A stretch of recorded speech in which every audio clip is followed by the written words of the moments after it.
Bora lá para mais uma reflexão a respeito da Bíblia. Hoje, lendo Mateus capítulo 16, o primeiro de três tópicos aqui divididos por assuntos, né? Os fariseus e os saduceus pedem um sinal. Os fariseus e saduceus aproximaram-se de Jesus e o puseram à prova, pedindo-lhe que lhe mostrasse um sinal dos céus. Ele respondeu, ele quem? Jesus, né? Quando a tarde vem, vocês dizem, vai fazer bom tempo, porque o céu está vermelho. E de manhã, vocês dizem também, né? Hoje haverá tempestade, porque o céu está vermelho e nublado. Vocês sabem interpretar o aspecto do céu, mas não sabem interpretar os sinais dos tempos. Aqui em Tempos tem uma observação: alguns manuscritos antigos não trazem os versículos 2 e 3. Olha só que interessante. Uma geração, aí continua no versículo 4. Uma geração perversa e adúltera pede um sinal milagroso, mas nenhum sinal lhe será dado a não ser o sinal de Jonas. Então Jesus os deixou e retirou-se. Bom, eu acabei de perceber que tá dividido aqui, na verdade, em 4 tópicos, mas eu dei uma lida prévia aqui, e o primeiro e o segundo tópico, eles estão bem interligados. Eu vou deixar nesse mesmo comentário aqui, né? Só fazendo uma reflexão, de acordo aqui com esse comentário que foi feito a respeito de que alguns manuscritos antigos não trazem o versículo 2 e 3, eu vou ler aqui como ficaria o começo do capítulo sem os versículos. Os fariseus e saduceus aproximaram-se de Jesus e o puseram à prova, pedindo-lhe que lhe mostrasse um sinal dos céus. Aí já pularia, né, para o versículo 4, já para a fala do próprio Cristo. Uma geração perversa e adúltera pede um sinal milagroso, mas nenhum sinal lhe será dado a não ser o sinal de Jonas. Então Jesus os deixou e retirou-se. Eu vou dar uma olhada aqui em outras versões, porque essa aqui é NVI. Eu vou ver como é que está lá. Bom, de acordo com o site Bíblia Online, tem outras versões aqui, né? Coloquei na Almeida Corrigida e Fiel e também coloquei na versão católica. Ambas trazem esse versículo 2 e 3, dizendo que Jesus faz aquela reflexão sobre o tempo. Então vamos continuar. Versículo 5. Indo os discípulos para outro lado do mar, e esse aqui já seria o segundo tópico, né?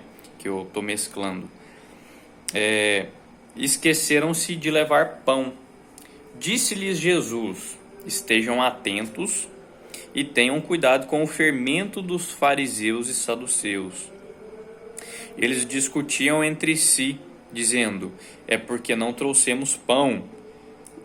Percebendo a discussão, Jesus lhes perguntou, homens de pequena fé, por que estão discutindo entre si sobre não terem pão? Ainda não compreendem? Não se lembram dos 5 pães e dos 5 pães para 5.000 e de quantos cestos vocês recolheram? Aqui, né, na terceira vez, Jesus já grilou com o povo, falou, velho, eu já multipliquei pão para vocês 2 vezes e vocês ainda não entenderam que eu posso fazer todas as coisas, né? Homens de pequena fé. Fala, velho, Jesus já estava ali meio sem paciência pelo jeito. Ah, mas Jesus não se irava. Ah, não irava, não. Não tô falando que Jesus pecou, não, hein? Misericórdia. Falar que Jesus pecou é heresia, porque ele é o próprio Deus, e Deus é santo. Santo significa aquele que não erra, né? Deixa eu pesquisar aqui o significado de santidade, de santo. Segundo o apóstolo Google aqui, santo, que pertence à religião ou aos ritos sagrados, relativo à divindade que serve a uso sagrado. Essencialmente puro, perfeito. Esses são os adjetivos compatíveis com o adjetivo santo. Ele é santo, logo eu estou falando que ele ele tem a característica de santo. O verbo é um verbo de ligação, ele liga uma característica a um ser, né? ou define um estado a esse ser. Então Jesus ele é imaculado, sem mácula. Mácula também é culpa, né? É isso que eu estou querendo falar. Jesus se irou, sim, naquela ocasião ali no templo, quando ele meteu a mão nos cambistas que estavam vendendo as paradas. Depois a gente faz reflexão sobre isso aí. Mas Jesus aqui já estava sem paciência com os caras, porque eles estavam discutindo a respeito de pão. Eles tinham esquecido de levar pão para a viagem. E Jesus, né, fez essa reflexão com eles. Ainda não compreendem? Não se lembram dos 5 pães para os 5.000 e de quantos vocês recolheram? Nem dos 7 pães para os 4.000 e de quantos vocês recolheram? Né? Tá falando das 2 multiplicações de pães.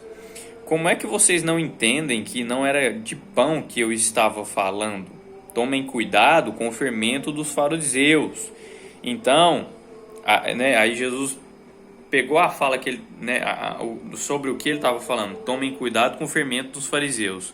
Então, entenderam que não estava dizendo que tomassem cuidado com o fermento de pão, mas com o ensino dos fariseus e saduceus. Bom, os fariseus, eu já falei em outras vezes aqui, eles já estavam ali sendo conhecidos como hipócritas, né? E os saduceus, eles tinham um ensino diferente que tem a ver com não acreditar na ressurreição. Deixa eu pesquisar aqui direito e trazer para vocês. Olha só que interessante. Eu estou pegando aqui do site opusdei.org. No século I, na Palestina, surgiram alguns grupos entre a população judaica como consequência das diversas interpretações sobre as fontes e modos de viver a religião de Israel, a Torá.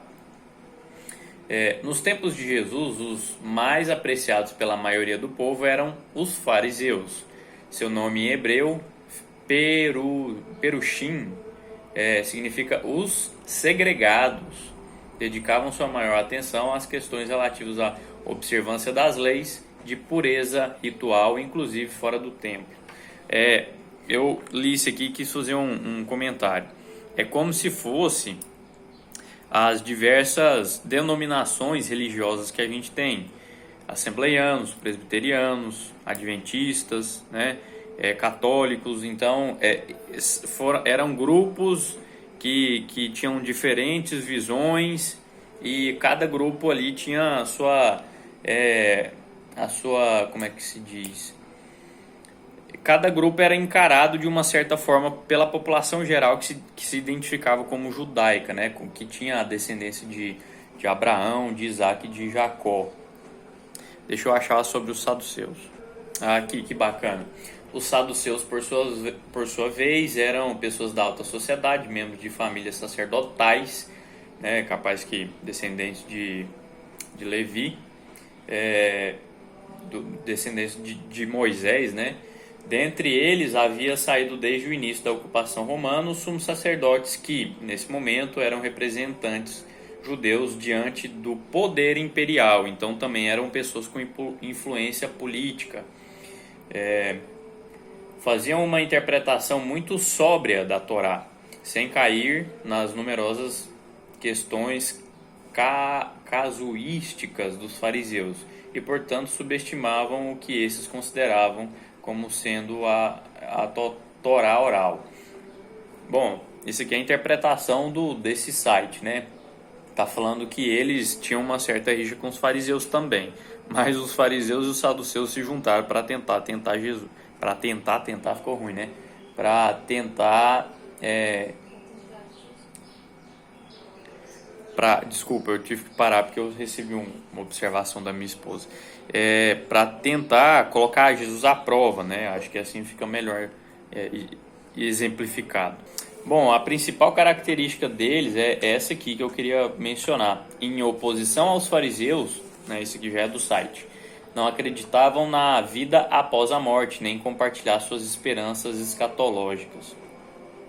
Não gozavam de popularidade nem de afeto popular, dos quais desfrutavam os fariseus, mas tinham poder religioso e político, pelo que eram muito influentes. Então era o que eu queria falar. Os saduceus, eles não acreditavam na ressurreição. Então, qual que era o ensino dos fariseus, já tendo essa fonte histórica aqui? O ensino dos fariseus era aquele legalismo, né, de ler a lei ali, ficar na lei, não ter uma experiência com o próprio Deus na prática e entender o que ele queria de fato de acordo com a lei. E os saduceus, eles tinham também algumas interpretações a respeito da lei, eles eram da descendência dos sacerdotes e não acreditavam na ressurreição. Então Jesus falou, cuidado com o fermento dos fariseus e saduceus, ou seja, cuidado com o ensinamento desse povo. E é isso aí, vou para o próximo tópico, próximo vídeo. Falou!